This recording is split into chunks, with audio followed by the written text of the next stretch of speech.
Hi friends, welcome back to Pooja Bhagat Kannada YouTube channel. ನಾನು ಇವತ್ತೇನು blog ಮಾಡ್ತಾ ಇದ್ದೀನಿ ಅಂದರೆ, ನಾನು ಇಷ್ಟು ದಿನ ಯಾಕೆ ವಿಡಿಯೋ ಮಾಡಿರಲಿಲ್ಲ, ಯಾಕೆ ಬ್ಲಾಗ್ನ ಮಾಡಿರಲಿಲ್ಲ.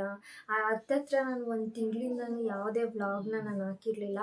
ಲಾಸ್ಟ್ ಡಿಂಗಿ ಚಿಕ್ಕ ಆರ್ಕೆಸ್ಟ್ರಾನೇ ಲಾಸ್ಟ್ ನಾನು ಹಾಕಿದ್ದು. ಯಾಕೆಂದರೆ ನನಗೂ ತುಂಬ ಹೆಲ್ತ್ ಇಶ್ಯೂಸ್ ಇತ್ತು.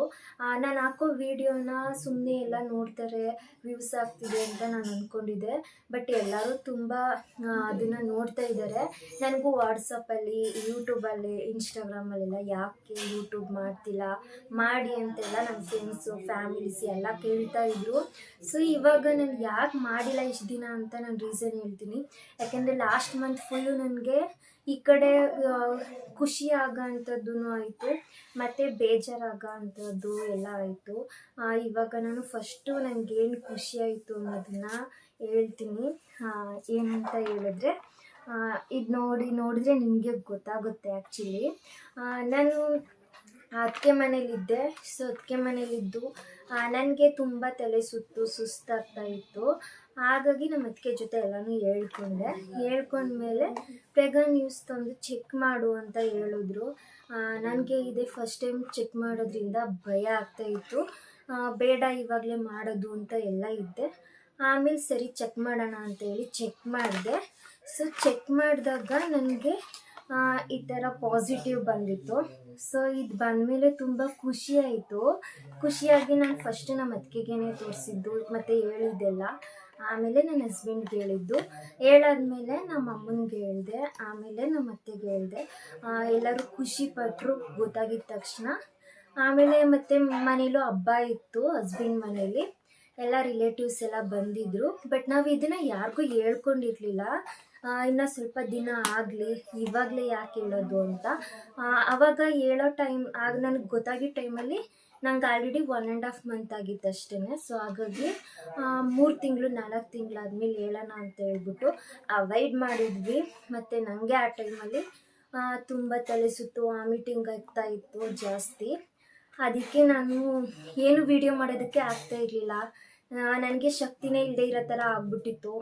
ಮತ್ತು ಆ ಗ್ಯಾಪಲ್ಲಿ ಜ್ವರನೂ ಬಂದಿತ್ತು ನನಗೆ. ಜ್ವರ ಮತ್ತು ಕೆಮ್ಮು, ನೆಗಡಿ ಎಲ್ಲ ಬಂದಿತ್ತು. ಅದನ್ನೆಲ್ಲ ನನಗೆ ಅದೆಲ್ಲ ಕ್ಲಿಯರ್ ಆಗೋ ತನಕ ಕ್ಲಿಯರಾಗಿ ವಾಸಿ ಆಯಿತು. ಅಷ್ಟಕ್ಕೆ ನಮ್ಮ ತಾತ ತೀರ್ಕೊಬಿಟ್ರು, ನಮ್ಮಮ್ಮ ಅವರಪ್ಪ. ಅದೆಲ್ಲ ಬೇಜಾರಲ್ಲಿ ನಾನು ಏನು ವ್ಲಾಗ್ ಮಾಡೋದಕ್ಕಾಗಲಿಲ್ಲ.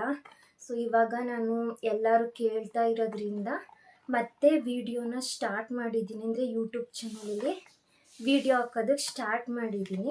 ಸೊ ಇವಾಗ ಇಷ್ಟು ದಿನ ಯಾವ ಥರ ನನ್ನ ವೀಡಿಯೋಸ್ನ ನೋಡಿ ಎಲ್ಲರೂ ಇಷ್ಟಪಟ್ಟು ನೋಡ್ತಿದ್ರಿ, ಮುಂದಿನ ಹಂಗೆ ನೋಡಿ ಇದೇ ರೀತಿ ಸಪೋರ್ಟ್ ಮಾಡಿ.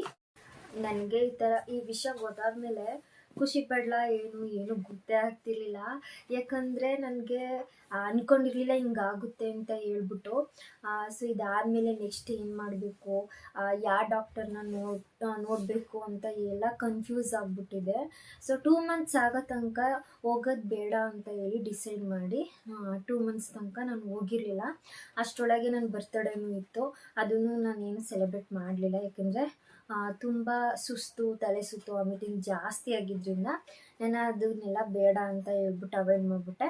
ಅದಾದಮೇಲೆ ನಾನು ಹಿಂಗೆ ನನ್ನ ಹಸ್ಬೆಂಡ್ ಕಝಿನಿಂದ ನಾವು ಡಾಕ್ಟರ್ ಅವರು ತೋರಿಸಿದ್ರಲ್ಲ, ಅವ್ರು ಚೆನ್ನಾಗಿ ನೋಡ್ತಾರೆ ಅಂತ ಎಲ್ಲ ಹೇಳಿದಾಗ ಅಲ್ಲಿಗೆ ಹೋಗಿದ್ವಿ. ಮತ್ತು ಹೋಗಿದ ತಕ್ಷಣ ನಮಗೆ ಎಲ್ಲ ಚೆಕ್ ಮಾಡಿದ್ರು, BP ಎಲ್ಲ ಚೆಕ್ ಮಾಡಿ.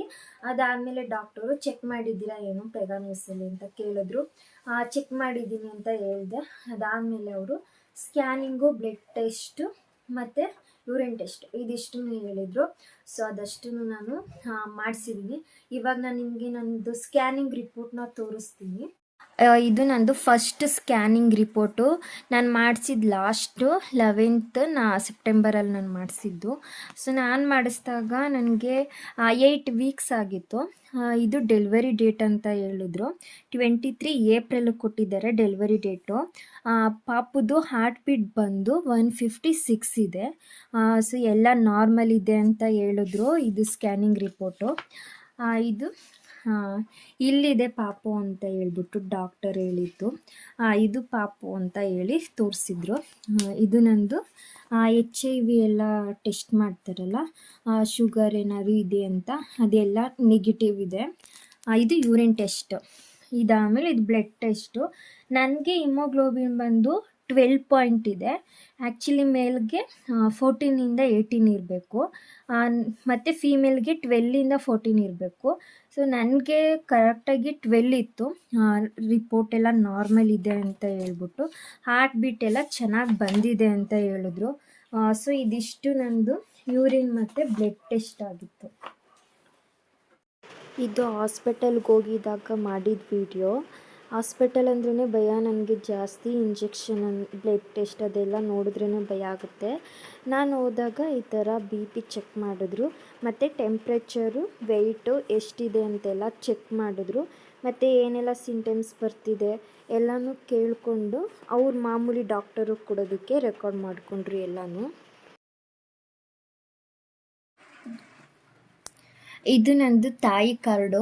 ನಾನು ಹಾಸ್ಪಿಟಲಲ್ಲಿ ಸ್ಕ್ಯಾನ್ ಮಾಡಿಸ್ಕೊಂಡು ಬಂದಾಗ ಮಾಡಿಸಿದಿಲ್ಲೇ ಬಿಸಿಲವಾಡಿಲಿ ಗೌರ್ಮೆಂಟ್ ಹಾಸ್ಪಿಟಲ್ ಇದೆ. ಆ ಹಾಸ್ಪಿಟಲಲ್ಲೇ ನಾನು ಹೋಗಿ ತಾಯಿ ಕಾರ್ಡ್ ಮಾಡಿಸಿದ್ದು. ಅಲ್ಲೂ BP ಎಲ್ಲ ಚೆಕ್ ಮಾಡಿ, ಹೈಟು ವೆಯ್ಟ್ ಎಲ್ಲ ಚೆಕ್ ಮಾಡಿದರು.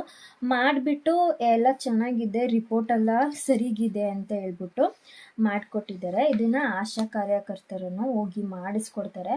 ಅವ್ರಿಗೆ ಹೇಳಿದ್ರೆ ಸಾಕು, ಹಾಸ್ಪಿಟಲ್ಗೆ ಕರ್ಕೊಂಡೋಗಿ ಎಲ್ಲ ಥರ ಟೆಸ್ಟು ಮಾಡಿ ಈ ಥರ ಬರ್ಕೊಡ್ತಾರೆ.